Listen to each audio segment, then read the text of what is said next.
चुकीचं आहे आणि ह्याच्यावर सरकारनेच नाही, मी तर म्हणतो सरकारचा ह्याच्याशी संबंधच नाही, ह्याचा विचार हा साध्या महाराष्ट्रात राहणाऱ्या जनतेने केला पाहिजे की आपलं कुठे चुकलंय, आपण कोणाला निवडून दिलोय आणि आपण कुठे वाटचाल जेलमध्ये टाकत असेल हा काळा नाही घटना आजच्या तारखेला पोलिसांना काही दोष देण्यात आला नाहीये, ते चाकर पूर्ण महाराष्ट्रावरून जशा आदेश किंवा निर्देश येतील त्यांना त्याप्रमाणे वागावं लागतं नाही आणि मुळात मराठी माणूस म्हणून आमची अशी गळचेपार आलेला आहे की ते सुद्धा बघायला गेलं मराठी करता ते मराठी पण आमच्या गळ्यात हात घालतात, आईबाप कोण आहे तेच विसर इनडायरेक्टली पण आहे, सरकारच्या वतीने त्यांच्याच हाताने आमची गळचेपी होते.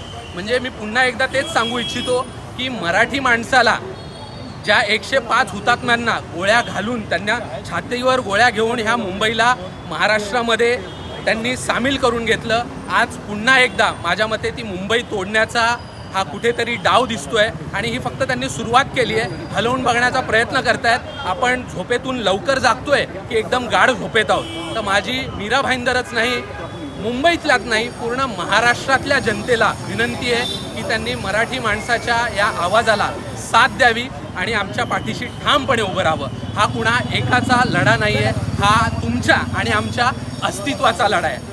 अभी नहीं तो कभी नहीं. जय भवानी.